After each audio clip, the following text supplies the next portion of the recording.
नमस्कार दोस्तों, एक बार फिर से चैनल पे स्वागत है। जनरली आजकल लोग सब कॉम्पैक्ट एसयूवी की तरफ ज़्यादा जा रहे हैं, लेकिन एक सेगमेंट ऐसा भी है जिसके चाहने वालों की जो संख्या है वो कम नहीं है। वो है प्रीमियम का हैचबैक जो सेगमेंट है, जिसमें ऑल्ट्रोज और i20 जैसी कार्स आती है। तो उन्हीं में से एक कार का आज हम रिव्यू करेंगे, जो कि है टाटा ऑल्ट्रोज। ये डार्क एडिशन है और एक्जी प्लस जो उसका वेरिएंट है, टॉप एंड वेरिएंट है। और ये सावंत जी की गाड़ी है। तो बहुत बहुत स्वागत है सावंत जी आपका चैनल पे। Thank you. तो सावंत जी, सबसे पहले बताइए कि ये गाड़ी आपने कब ली और कितना टाइम हो गया गाड़ी को लिए हुए? मैंने गाड़ी करीब अक्टूबर 22 को ली, दशहरा के दिन।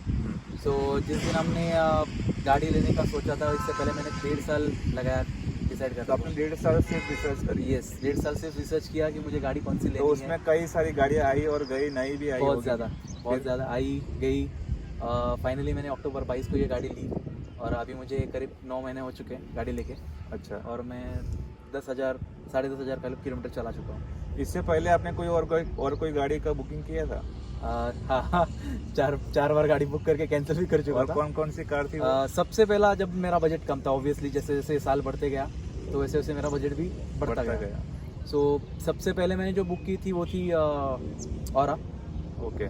Hyundai की CNG। So I was preferring CNG की। बढ़ते पेट्रोल के बढ़ते भाव देखकर मैंने सोचा था कि चलो ऑरा ही ले लेते हैं। एक तो 4 सिलेंडर भी है, साइलेंट गाड़ी है, ऊपर से CNG की आवाज़ भी नहीं आती। लेकिन बाद में जैसे जैसे बजट बढ़ा, मेरे भाई को दिखाया, मेरे होने वाले बीवी को दिखाया, तो उन्होंने सोचा कि चलो ठीक है ले लेते हैं। लेकिन बाद में फिर भाई का कुछ अलग ही मन था। बोल सकते हो कि छोटा भाई है, तो उसके दिन में कुछ ऐसा रहता है कि नहीं भाई, मुझे फुल क्लास चाहिए कार। अच्छा, पूरे सारे फीचर्स लोडेड चाहिए। तो मेरे भाई ने बोला नहीं, अपन एक काम करते हैं, दूसरे और गाड़ी देखते हैं। तो ऑरा को बुकिंग वैसे ही रखा, लेकिन फिर और ज़्यादा गाड़ी देखने के बाद उसने बोला नहीं, ऑरा ही कंफर्म कर लेते हैं। फिर बाद में उसने बोला नहीं, ऑरा को अपन दूसरे डीलर के पास चलते, वो और सस्ते में दे रहा है, i10 ले लेंगे। तो फिर मैंने i10 बुक कर लिया, न्यूस। फिर बाद में वो उसने बोला कि भाई ने i10 नहीं चाहिए, i10 बहुत छोटी लग रही है गाड़ी, उसमें स्पेस भी कम है, कंफर्ट भी नहीं है, और सेफ्टी तो बहुत बड़ा इशू था। तो भाई बोला कि ठीक है, अपन i10 नहीं लेते, i20 में शिफ्ट हो जाते हैं। अच्छा। फिर मैंने i20 का स्पोर्ट्स मॉडल बुक किया था, जो कि स्टेरी नाइट कलर आता था, उसमें बुक किया था। अच्छा। फिर मम्मी ने बोला कि काला कलर नहीं चाहिए, फिर लाल कलर बुक किया। फिर डैड बोले कि अरे अपन स्पोर्ट्स बुक कर रहे हैं, लेकिन इसमें एयरबैग कितने हैं? तो मैं बोला दो। उनको चाहिए थे सेफ्टी फीचर्स डैड को, dad was all about safety.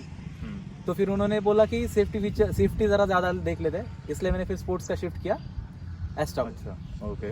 और फिर एस्टा का कीमत करीब करीब मुझे गया 13,85,000। ओके। 13,85,000 कुछ ज़्यादा ही हो रहा था। सीइंग टू इट की जितने फीचर आने चाहिए 14 लाख में, एक तो 14 लाख में तो फिर मेरी नेक्सॉन आ जाती। अभी भी मन नहीं भरा फिर? हाँ। फिर भी मन नहीं भरा। फिर तो मैं नेक्सॉन के बारे में सोचने लगा, 14 लाख डालने ही है तो नेक्सॉन ही ले लेता हूँ। लेकिन फिर वो बजट भी ज़्यादा जा रहा था और अकेला मुझे ही करना था सब कुछ। 1 लाख एक लाख बढ़ा के फाइनली मैंने फिर एक दिन टाटा को विजिट किया, ये सोच के चलो टियागो ले लेंगे। अच्छा। लेकिन जैसे ही वहाँ पे पहुंचा, भाई को राइट साइड पे दिखी अल्ट्रोस डिस्प्ले में, तो उसने देखा ग्रे कलर है, तो बोला चलो अपन ग्रे कलर ले लेते हैं। और मेरे दिल में था रेड कलर। लेकिन जैसे ही उसने पूरी लिस्ट दिखाई, उसमें देखा कि XZ प्लस डार्क एडिशन।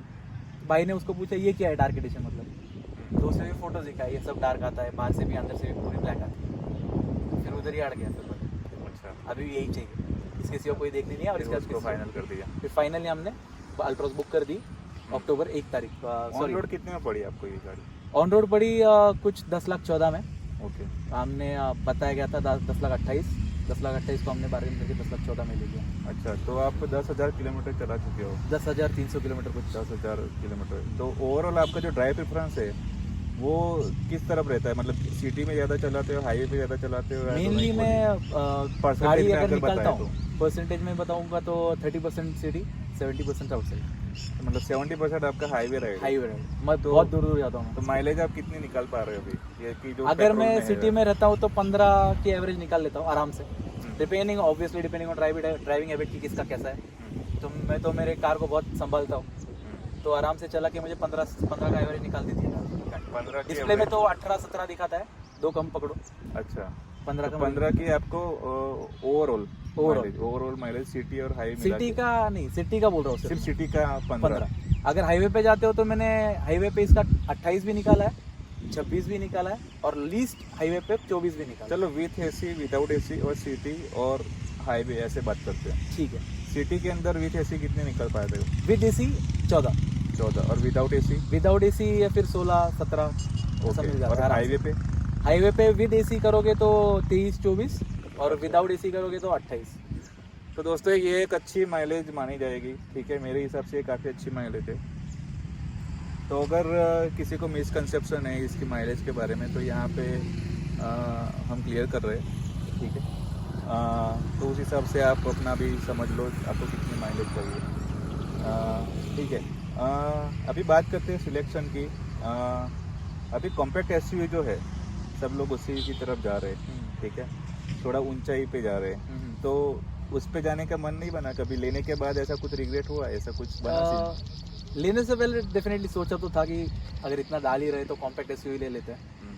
लेकिन फिर कॉम्पैक्ट एसयूवी में जब मैं बैठा नेक्सॉन में, बेस मॉडल में, एक्सएम मॉडल था उनका, तो काफ़ी ऐसा सिंपलिस्टिक डिज़ाइन लगा। तो लेने के बाद वो सेटिस्फेक्शन, मतलब बैठने के बाद वो सेटिस्फेक्शन नहीं आ रहा था कि कार ले रहे हैं। तो सोचा यार इतना पैसा डाल के अगर फीचर नहीं आ रहा है तो फ़ायदा नहीं है, क्योंकि आजकल देखोगे तो सब ऑटोमेटिक चाहिए, कार में ज़्यादा हलचल नहीं होनी चाहिए। एक बार आप ड्राइव करने लग जाओ तो ज़्यादा हाथ नहीं स्टीयरिंग से हटना चाहिए। तो इसलिए फिर मैंने सोचा कि चलो फीचरिस्टिक ही ले लेते हैं, जिससे ड्राइविंग में बोर भी ना हो, क्योंकि अगर डिस्प्ले नहीं रहेगा तो छेड़ने में दिक्कत, मतलब इतना देखते नहीं हम। अगर नॉर्मल डिस्प्ले रहेगा तो उसमें हम क्या करते हैं, एक बार गाने लगाते हैं छोड़ देते हैं। लेकिन अगर डिजिटल डिस्प्ले रहेगा प्रॉपर बड़ा तो बार बार देखेंगे। और फिर बात आती है सीट्स की, जैसे लेदर सीट सिर्फ टॉप एडिशन में एक्जेड प्लस में थे, डार्क एडिशन में। ओके। नॉर्मल एक्जेड प्लस में भी नहीं थे, तो वो खर्चा बचा लिया मैंने। ऊपर से एलॉय व्हील्स का खर्चा था, अगर मैं ले लेता कोई भी डाउन मॉडल तो एलॉय व्हील्स बाहर से बिठाना, तो ऑलमोस्ट मैं अगर नेक्सॉन भी ले लेता तो मुझे बाहर खर्चा कम से कम 2 से 2.5 लाख था। तो ये देखते हैं मैंने बोला कि नहीं, अपन एक काम कर लेते हैं, हैचबैक में ही रहते फिलहाल, लेकिन हैचबैक में भी प्रीमियम हैचबैक में जाते हैं। तो अभी आप 10,000 किलोमीटर से ज़्यादा चला चुके हो, कितनी सर्विस हो चुकी है इसकी?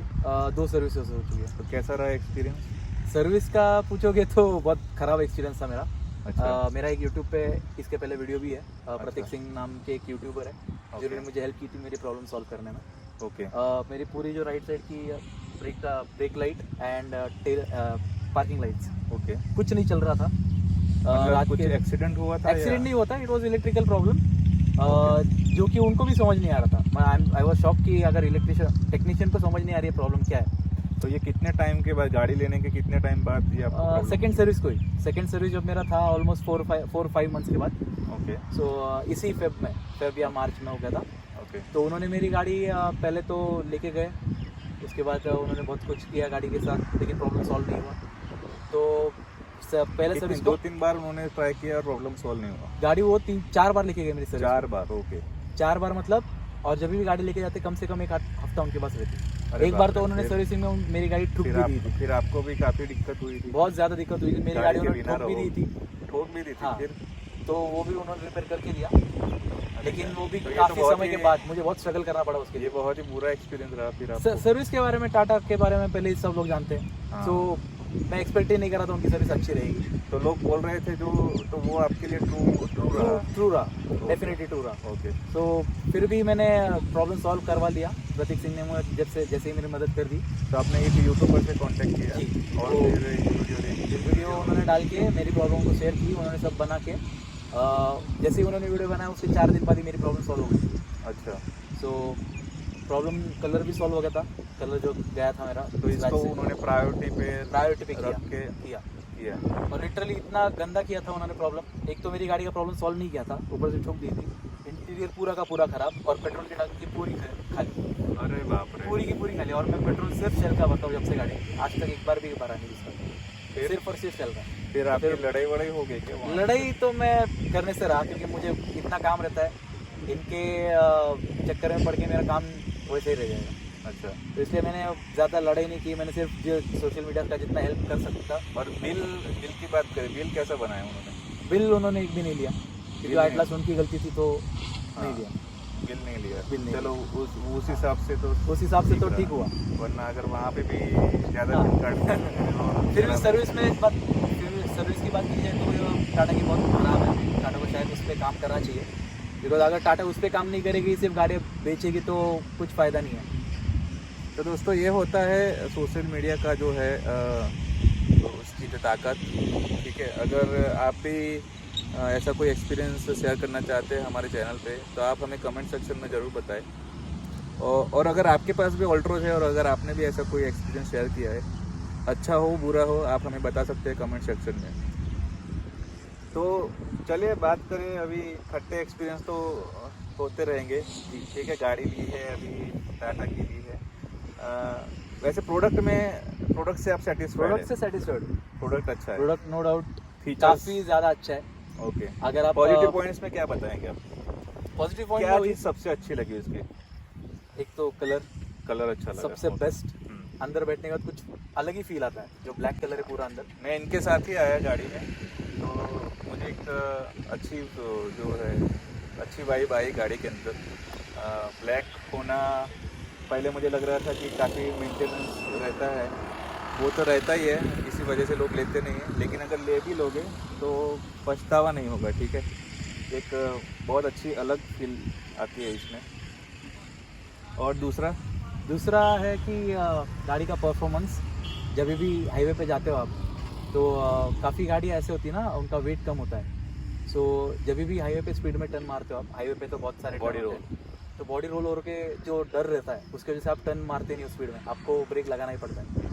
मैंने आज तक, मुझे याद नहीं है कि मुझे कब डरा टर्न लेने का। अच्छा। सेम स्पीड में गाड़ी चल रही है, क्रूज मोड पे है, करीब 80-90 या फिर 100 के स्पीड पे, और कभी मैंने ब्रेक लगाया ऐसा मुझे याद नहीं है। और आपने हाईवे पे ज़्यादा चलाई? हाईवे तो पे आपको- बहुत ज़्यादा चलाई गाड़ी ओके, तो हाईवे पे एक अच्छा स्टेबिलिटी जी, provide स्पेशली करती है। घाटों में। महाबलेश्वर में मैंने लिटरली स्टीप, यहाँ पे लोनावाला में एक एकवीरा देवी का घाट है, सो लिटरली स्टीप था बहुत ज़्यादा। एकवीरा देवी को हम गए थे, आगे मेरा नेक्सॉन थी, पीछे अल्ट्रॉस थी और मेरी अल्ट्रॉस बीच में थी। तो वो स्टीप इतना था कि अगर एक तो ब्रेक छूटा, एक तो मैं नया ड्राइवर था, ऊपर से टर्न भी था शायद। टर्न था, टर्न था और टर्न और स्टीप, तो एक तो अगर ब्रेक छूटा तो पीछे वाले को ठुकूंगा, हाँ। या फिर एक्सीडेंट ज़्यादा किया तो आगे वालों को ठुकूंगा। हाँ।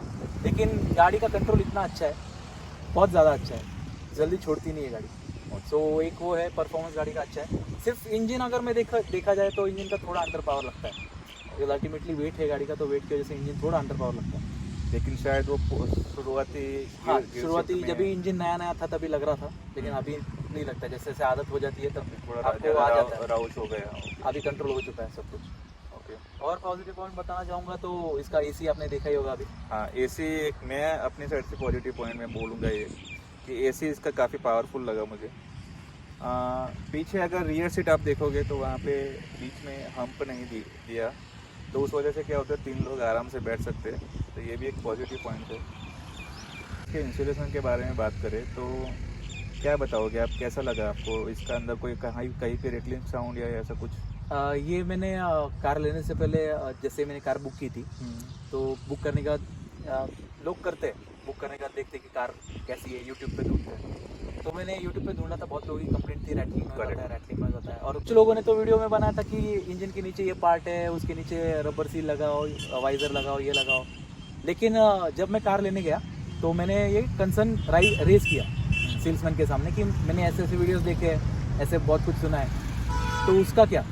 तो उन्होंने मुझे उस पर एक सॉल्यूशन बताया। उन्होंने मुझे बोनेट खोल के दिखाया, बोनेट खोल के कार स्टार्ट की, तो जब भी कार स्टार्ट होती है तभी एक जर्क बैठता है इंजन को। 3 सिलेंडर ऑब्वियसली आवाज़ तो आनी है, ओके। लेकिन जैसे स्टार्ट होती है, स्टार्ट होने के बाद इंसुलेशन प्रॉपर है, कोई रैटलिंग नॉइज़ नहीं था। तो उस टाइम में सेटिस्फाई हुआ। और फिर उसने और एक बताया कि ये रैटलिंग नॉइज़ का प्रॉब्लम आ रहा था बहुत लोगों ने वीडियोस बनाए, इसलिए टाटा ने उसमें एक चेंज किया। अगर आप इंजन खोल के बे देखोगे तो बे के इस साइड और उस साइड जो व्हील का कवर है उसके ऊपर उन्होंने इंसुलेशन किया। ओके। तो उस इंसुलेशन की वजह से बाहर नहीं आती आवाज़, जहाँ से इंजन की तरफ आती है ज़्यादा, कैबिन की तरफ आवाज़ आती है, वो आवाज़ नहीं आती है। साइड कॉर्नर्स पे साइड कॉर्नर्स में उन्होंने इंसुलेशन किया है। सो इन्होंने शायद इसी मॉडल से स्टार्ट किया था शायद, हाँ, वो ये पहला ही बैच था मेरा जहाँ से उन्होंने इंसुलेशन स्टार्ट किया। चलो खैर, वो उन्होंने Resolve कर दिया।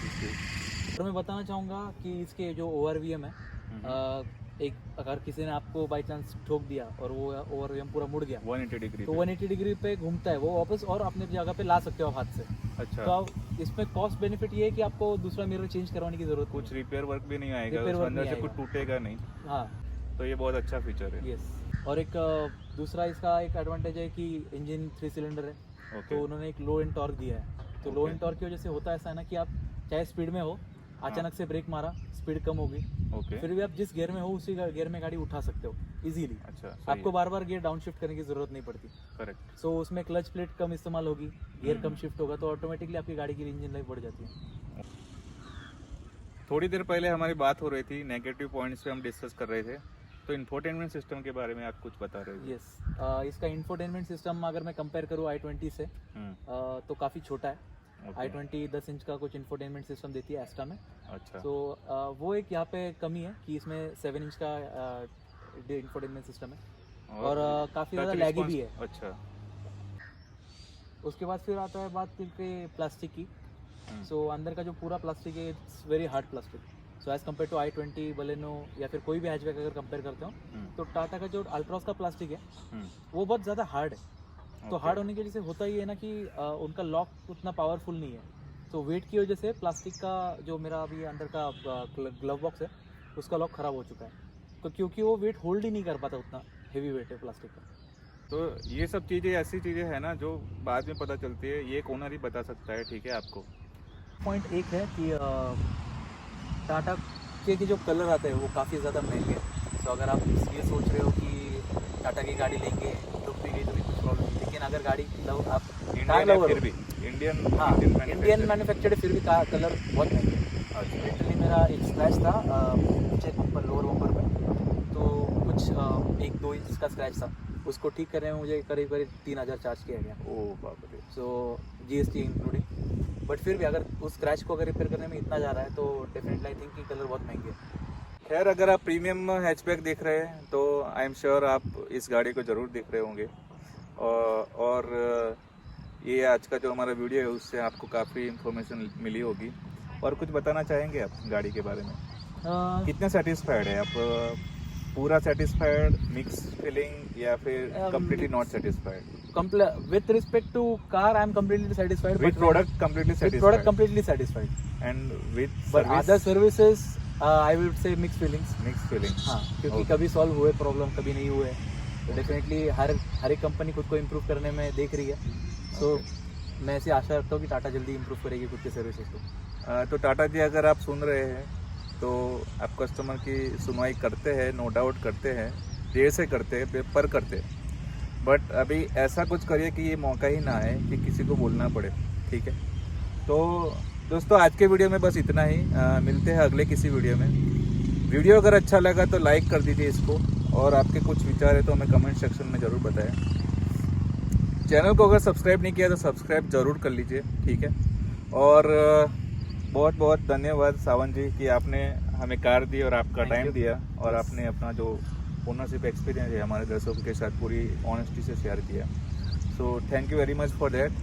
तो मिलते हैं अगले किसी वीडियो में, तब तक के लिए take care, thank you very much.